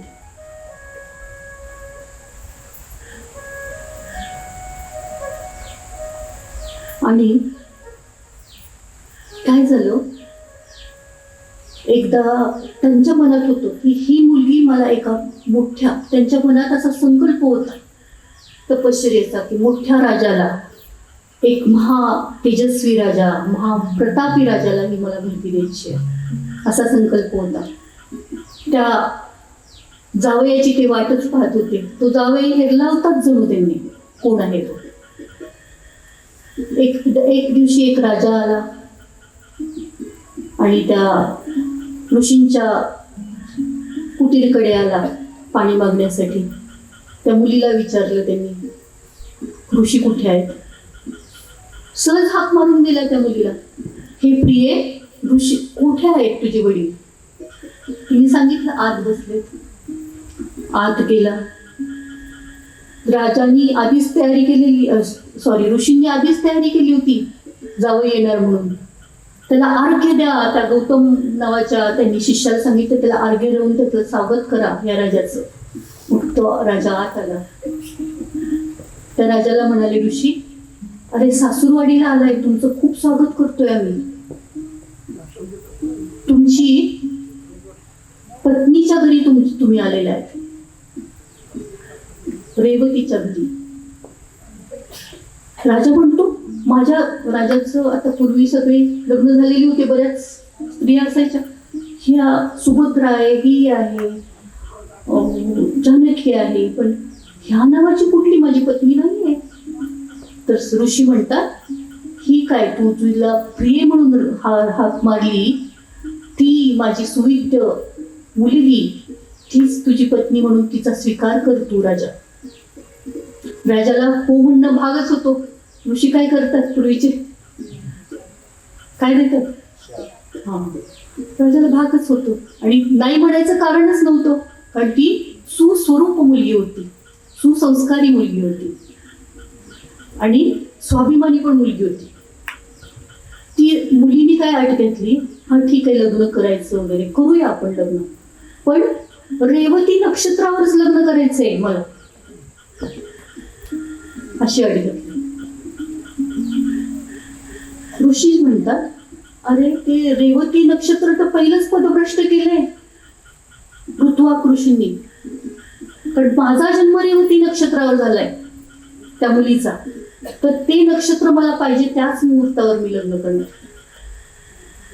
ती वडिलांना म्हणते ठीक आहे, ऋतुवाक ऋषींनी ते केलं ना, तुमच्याकडे काय कमी सामर्थ्य आहे, तुम्ही त्या नक्षत्राला पुन्हा त्या जागी बसवा. आणि अशा रीतीने प्रमुच ऋषींनी देवीचं अनुष्ठान केलं त्यावेळेला, आणि ते रेवती नक्षत्र जे पदभ्रष्ट झालं होतं आकाशगंगेतून, ते त्यांनी पुन्हा स्थापन केलं तिथे. आणि त्याच मुहूर्तावर, रेवतीच्या मुहूर्तावर ह्या आपल्या कन्येचा विवाह करून दिला. यावेळेला राजाने पण अट घातली होती काही ऋषींना, ऋषीजी हा मी करीन तुमच्याशी, तुमच्या मुलीशी लग्न, पण मला असा मुलगा पाहिजे, मला असा मुलगा व्हायला पाहिजे तो मन्वंतराचा अधिकारी असेल. मन्वंतर, आता 4 युग आहेत आपल्याला माहिती. कुठली युग आहेत? सत्ययुग, कृतयुग, द्वापार युग आणि कलियुग. अशी कित्येक हजार वर्ष ती युग चालतात आणि कित्येक हजार ही युग झाली, 27 अशी युग झाली की एक मन्वंतर होतो. तर एवढ्या मन्वंतराचा स्वामी असेल असा मला मुलगा पाहिजे त्या मुलीकडून. ऋषी म्हणतात तथास्तु, तसंच होईल. आणि कालांतराने त्यांचं लग्न होतो, एक दिव्य पुत्र जन्माला येतो आणि तो मन्वंतराचा स्वामी म्हणून जाहीर केला जातो. आणि हे सारं कसं घडतं, तर त्या दिव्य चैतन्याच्या, पराशक्तीच्या, जगदंबेच्या आशीर्वादाने सारं साध्य होतं. हे का झालं, कसं झालं, तर ती चेतना असते, ती चेतना आपल्याला उद्युक्त करते काही करण्यासाठी, काही चांगलं करण्यासाठी. त्याच ज्यानी हे सारं घडत जातं. असं हे देवी चरित्र आहे. ह्या ज्या चेतनेचा वास आहे, हा देवी शक्तीचा वास आहे, तो साऱ्यांच्यात आहे. डोंगर दऱ्यात व्यापलेली आहे, पाना पानात आहे, खाचा खळग्यात आहे, डोंगर दऱ्यात आहे, वना वनात आहे आणि लोका लोकात आहे ही देवी शक्ती. ऐकूया तिचं वर्णन. पानात पाना पानात बडी तुझं नाव ग, मला वाटत डोंगराला यावं ग. पाना पानात बडी तुझं नाव ग, मला वाटत डोंगराला यावं ग. पाना पानात बडी तुझं नाव ग, मला वाटत डोंगराला यावं ग. पाना पानात बडी तुझं नाव ग, मला वाटत डोंगराला यावं ग.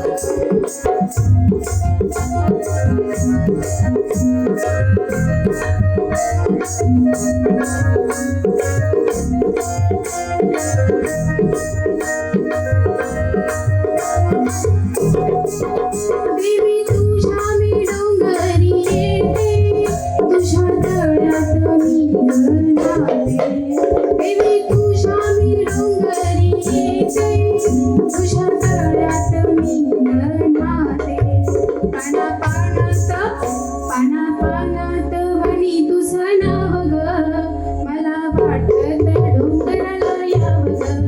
पाना पानात वणी तुझं नाव ग, मला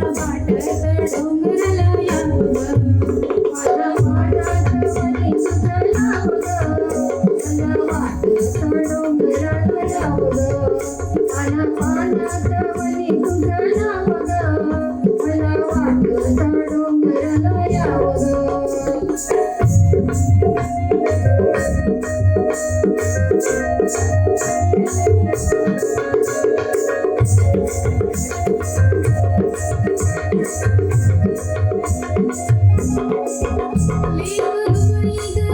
तुझ्या दारी छाया राहू दे माझ्या गबरी एक दुबई आली तुझ्या दारी छाया राहू दे माझ्या गबरी पाना पानात वणी तुझं नाव ग मला वाटत डोंगराला यावं पाना पानात वणी तुझं नाव ग मला वाटत डोंगराला यावं पाना पानात वणी तुझं नाव ग मला वाटत डोंगराला यावं पाना पानात वणी तुझं नाव ग मला वाटत डोंगराला यावं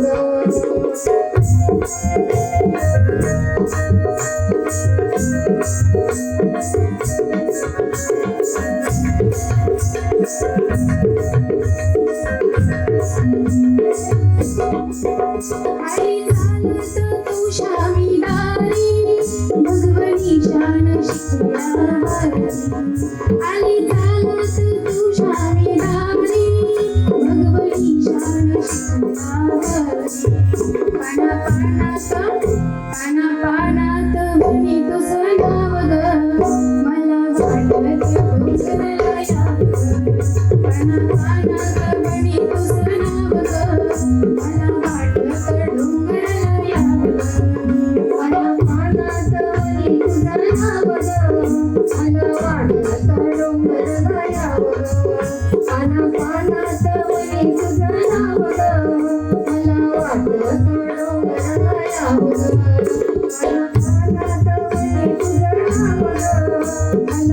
वाटत डोंगराला यावं पाना पानात म्हणी तुझं नाव ग मला वाटत डोंगराला यावं पाना पानात म्हणी तुझं नाव ग मला वाटत डोंगराला यावं पाना पानात म्हणी तुझं नाव ग मला वाटत डोंगराला यावं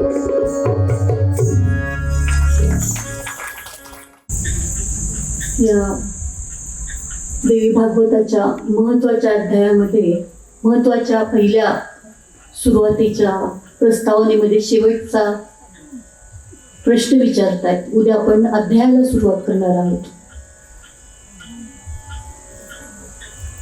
सारे ऋषीगण विचारतात श्री सुतजींना हे सारं आम्ही ऐकलं, देवीचा महिमा ऐकला, तर आता हे देवीचं पारायण कसं करायचं, काय पद्धत आहे, कसं करायचं, हे प्रश्न विचारतात. सूतजी सांगतात आणि कोणी करू शकेल, कोण करू शकेल, काय पात्रता आहे त्याची. सूतजी सांगतात की 4 नवरात्र मध्ये, वर्षात 4 नवरात्र असतात देवीची, त्यामध्ये तर हे पारायण करावंच. याशिवाय इतरही दिवशी जर ते पारायण केलं तर काय काय फलश्रुती त्याची काय आहे हे सांगतात ऋषीजी. पितृपंधरवड्यात जर ऐकलं हे पारायण जसं श्रीमद भागवत प्रमाणे, तर पितरांना मुक्तीचा मार्ग मोकळा होतो पितरांच्या, म्हणून ते त्यावेळेला पण ऐकावं.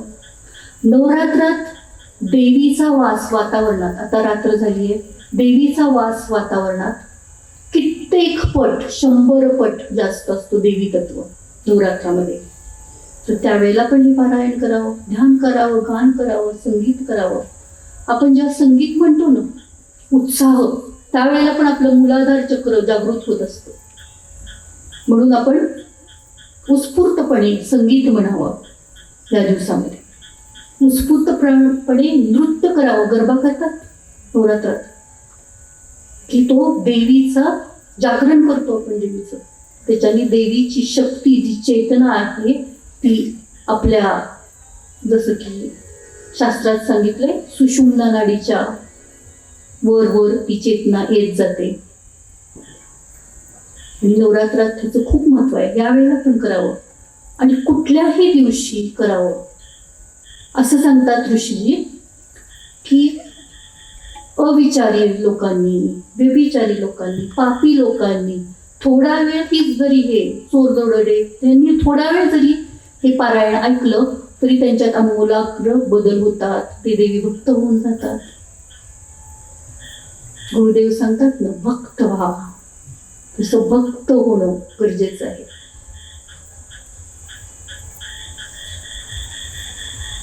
तर वर्षातल्या कुठल्याही दिवशी हे केलेलं चालतं, पण नवरात्रामध्ये जास्त महत्व आहे, कारण देवीचा आपल्याला अनुभव येत जातो. जास्तीत जास्त आपण संगीत गातो आणि शांतपणे ओंकारच्या ध्यानात जातो आणि तो अनुभव देवी, ती ज्योत आपल्याला दिसत असते.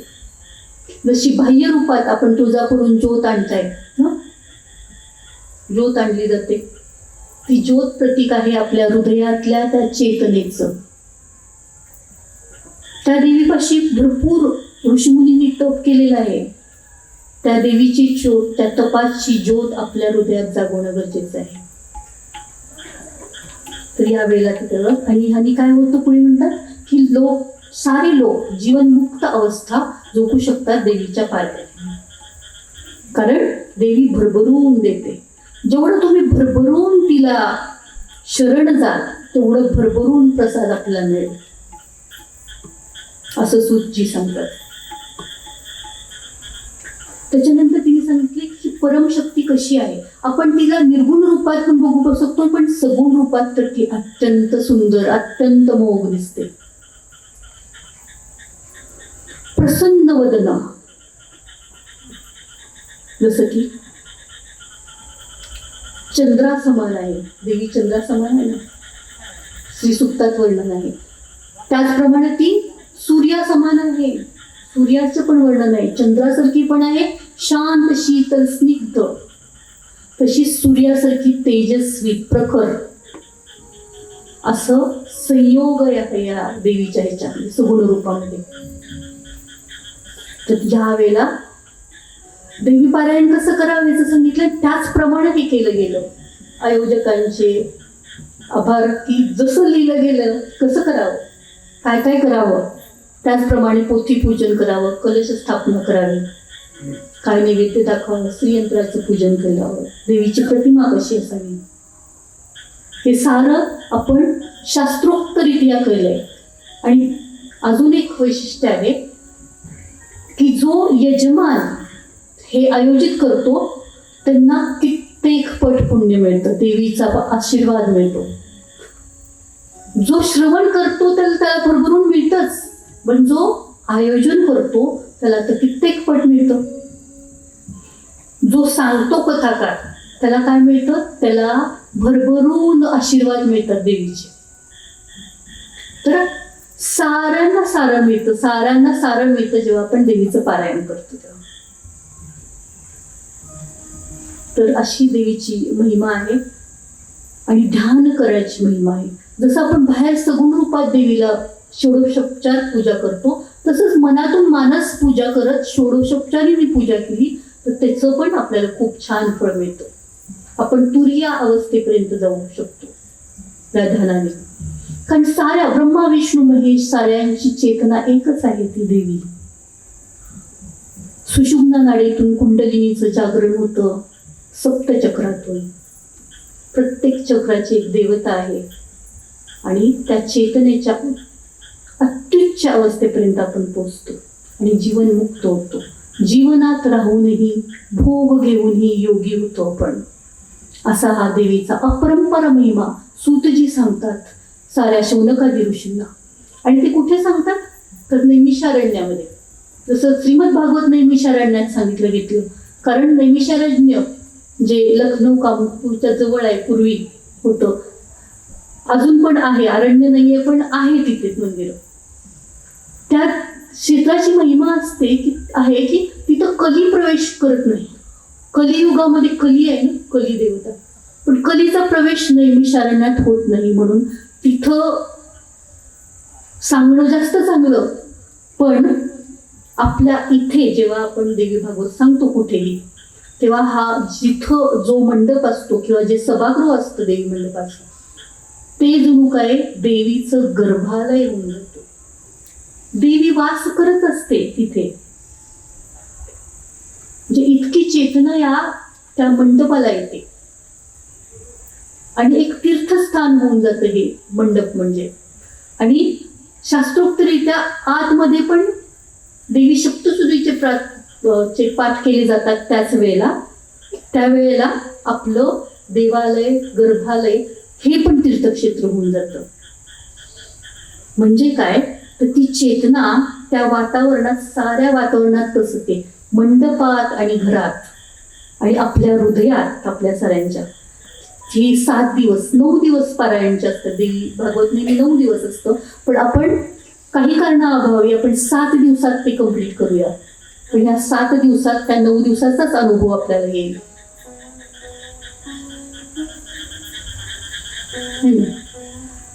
त्याच्यानंतर वर्णन आलंय शेवटचं त्या अध्यायामध्ये. हा पहिल्या अध्यायाच्या पहिल्या प्रस्तावनेत देवी कुठे वास करते.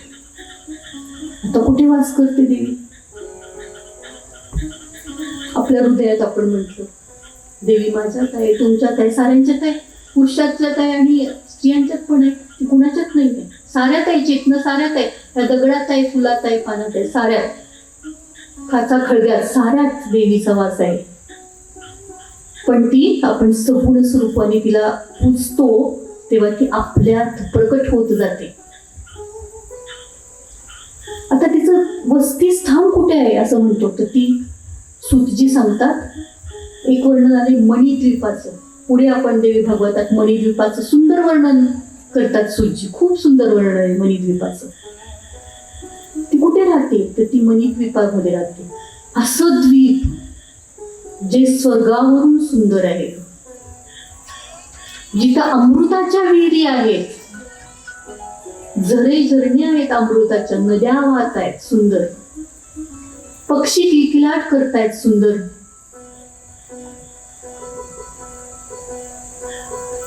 सुंदर पानं फुलं भरतायत, मंद सुगंध येतोय साऱ्याकडून, एक दैवी सुगंध आहे. असं जे द्वीप आहे तिथं ही साकार मूर्ती देवी विराजमान आहे, आदिशक्ती जगदंबा. आणि ती कशी आहे? सुंदर मनमोहक आहे. तिची पोज, तिची मुद्राच आहे वरद मुद्रा, वर देणारी आहे ती. आणि अशी ती तिथे खूप सुंदर भासते, भक्तांना आशीर्वाद देत असते. अशी अंबा तिथे बसली आहे कमळाच्या फुलामध्ये. ती महालक्ष्मी आहे, श्री देवी म्हणतात त्याला, ललितांबिले तिला. अशी बसलेली आहे त्या मणिद्वीपात. मग तिच्यापर्यंत पोचायचं कसं? या मणिद्वीपापर्यंत साधं सोपं आहे. फक्त आराधना करा, भक्त व्हा. भक्ती मार्गाने, ज्ञान मार्गाने, अष्टांग योग मार्गाने सारे मार्ग एकाच ठिकाणी नेतात, त्या ललितांबिकेच्या, त्या जगदंबेच्या ठिकाणी. कुठल्याही मार्गाने उपासना करा. भक्ती मार्गाने भजा, ध्यान मार्गाने तिला हृदयात घ्या. पण त्या अवस्थेपर्यंत पोहोचता तुरिया जिथं खरंच ती ज्योत आपल्याला दिसेल आपल्या हृदयात. आणि या नवरात्रीच्या पावन क्षणी हे खरंच सोपं जातं साऱ्यांना ही उपासना. एक संकल्प घेऊया, आज घेतला उद्यापासून घेऊया, जे उद्या नवीन येते नवीन लोकांना आणा. संकल्प घेऊया आणि ध्यान करूया, गान करूया आणि सुंदर देवी महिमा ऐकूया. उद्या पहिल्या अध्यायाला उद्यापासून सुरुवात करूया. आज आपण इथेच समाप्ती करतोय. देवी भगवतीची आरती सर्वांनी करूया. जे म्हणणार आहेत काय ते आरती सुरू करूया. मनोहरम विलेपनं सुरश्रेष्ठं चंदनं प्रतिगृह्यताम्. ओम श्री महासर्वमंगल मंगल्ये शिवे सर्वार्थ साधिके शरण्ये त्र्यंबके गौरी नारायणी नमोस्तुते.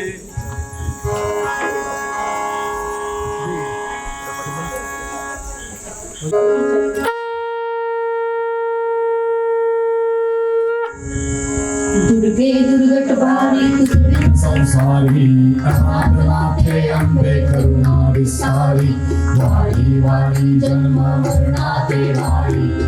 मागे पडलो आता संकट निवारी जय देवी जय महिषासुरमर्दिनी सुरवर ईश्वर वरदे तारक संजीवनी जय देवी त्रिभुवनी पाहता तुझ ऐसे नाही चारी श्रमले परंतु न बोलवे काही साही विवाद करिता पडले प्रवाही रे तू भक्ता लागी मागसी लवलाही जय देवी जय महिषासुरमर्दिनी सुरवर ईश्वर वरदे तारक संजीवनी जय देवी प्रसन्न वदने प्रसन्न होशील जरासा देशापासून सोड दुःखापासून सोड अंबे भय पाशा अंबे तुझ वाचूनी कोण दुर्गड आशा नरहरी तल्लीन झाला पदपंख तलेशा जय देवी जय महिषासुरमर्दिनी सुरवर ईश्वर वरदे